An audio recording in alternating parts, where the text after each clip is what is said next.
C'est autour du thème énergie et croissance économique et lien entre eux que le cadre d'initiative pour le développement du Waalo a lancé son association, un lancement couplé à un dîner débat, histoire de mieux cerner la pertinence du thème. Depuis le PSE et bien avant, la principale contrainte qui a été identifiée comme étant le facteur bloquant de cette croissance et de l'économie, justement, c'était la contrainte énergétique.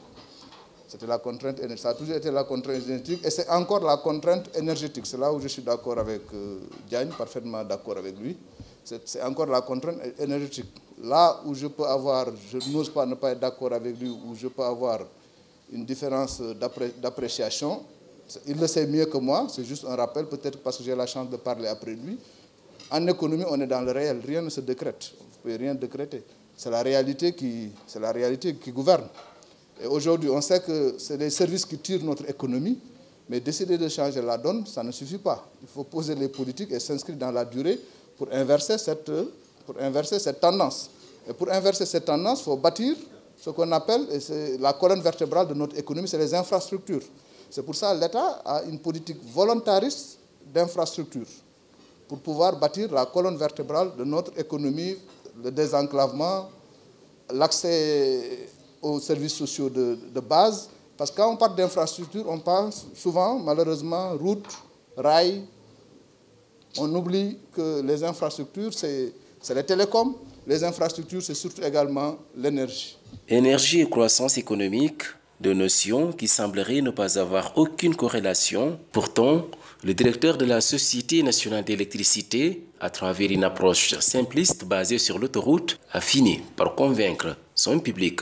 Moi, j'avais lu dans un bouquin comme ça que l'électricité, c'est comme le système de l'autoroute. Voilà. Que dans la production, c'est les véhicules. Hein. Et après, vous avez l'autoroute pour sortir, pour aller vite. Pour se déplacer vite, il faut une autoroute, n'est-ce pas? Dans le domaine de l'énergie, les autoroutes, c'est ce qu'on appelle le transport. Mais après, vous savez très bien que si vous voulez aller à Pikine, si vous prenez l'autoroute, si vous continuez sur l'autoroute, vous n'irez jamais à Pikine. À un moment, il faut descendre. Pour descendre, il faut quoi?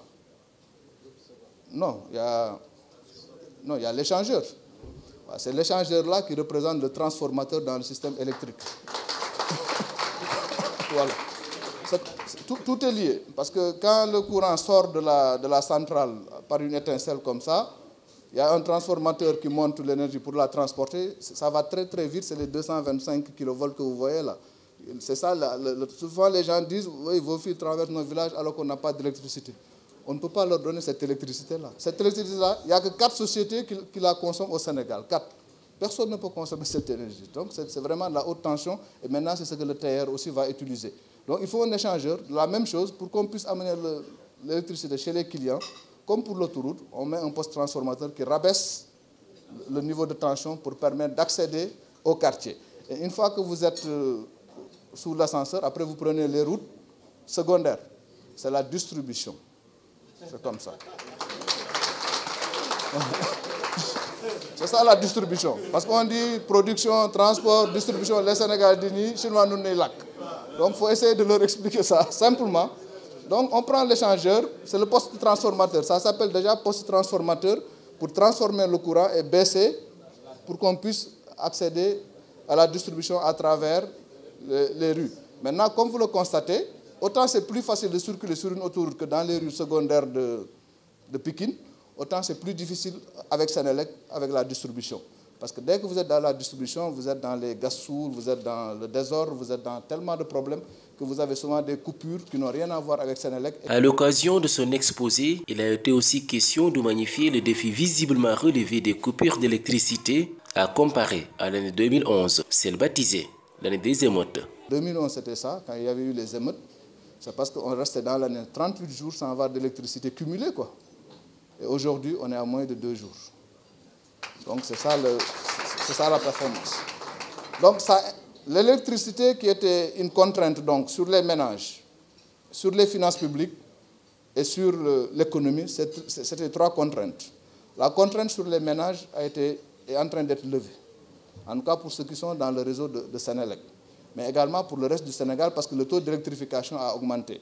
Parce qu'au-delà de ce système électrique, vous avez pu constater, à travers le PUDC, Diagne l'a soulevé et d'autres, Il y a beaucoup de programmes qui ont permis, à travers ASER et l'électrification rurale, de multiplier le nombre de villages électrifiés au Sénégal par 2. On est passé à peu près de 1500 villages à aujourd'hui plus de 3000 villages. Il y a quelqu'un qui gagne beaucoup d'argent avec ça, même s'il ne paye pas d'impôts à Dagana. Bon. Chef, il faut payer des impôts à la mairie de Dagana, là. Avec tous les marchés que tu gagnes dans l'électrification. Donc, on a pu multiplier le nombre de villages par 2, mais également, donc, au niveau de Dakar, vous avez vu que la qualité de service est beaucoup améliorée dans les villes de façon générale. Et donc, du coup, la contrainte sur les ménages, parce qu'on les oublie souvent, la contrainte sur les ménages est en train d'être levée. En tout cas, elle est levée pour une bonne part. Maintenant, il reste une double contrainte que nous ne maîtrisons pas, dont une n'est pas maîtrisée totalement, c'est la contrainte sur les finances publiques. La contrainte sur les finances publiques signifie qu'à partir du moment où l'énergie est produite essentiellement avec des éléments importés extérieurs, notamment le fuel, mais il n'y a pas que le fuel, les pièces de rechange, les centrales, tout est importé. Tout est importé. Même les tenues des agents de Senelec sont importées. Les bottes des agents de Senelec sont importées. Et tout ça, ça impacte l'exploitation et le chiffre de Senelec. À partir du moment où tous ces facteurs ne sont pas maîtrisés par Senelec, il y a une commission de régulation qui s'appelle CRSE, qui est le tribunal, qui est le gendarme du secteur de l'électricité, qui chaque année arbitre pour dire, État du Sénégal, vous voulez une certaine qualité de service. Senelec dit, pour atteindre cette qualité de service, nous devons investir X milliards. Et donc, dans ces X milliards d'investis, il y a une part que nous maîtrisons, il y a une autre part que nous maîtrisons. On ne maîtrise pas le cours du pétrole, nous importons, on ne maîtrise pas le cours du dollar, on ne maîtrise pas le niveau de l'inflation. Et ces 3 éléments impactent le revenu de Senelec. À partir de ce moment, CRSE dit, si le pétrole augmente, comme c'était le cas il y a 1 an, État du Sénégal, ministère de l'économie et des finances, est-ce que vous voulez que Senelec maintienne son prix actuel ou bien vous voulez les laisser augmenter le prix pour pouvoir être rentable? Parce que la raison d'être d'une entreprise, c'est la production de la valeur. Un chef d'entreprise qui ne produit pas de la valeur, comme dit l'autre, c'est un criminel. Il faut produire de la valeur, créer de la richesse et créer des emplois. La nouvelle initiative lancée, le cadre initiative pour le développement du Waalo, compte faire tout ce qui est à son pouvoir pour la promotion des fils et des filles de ce terroir.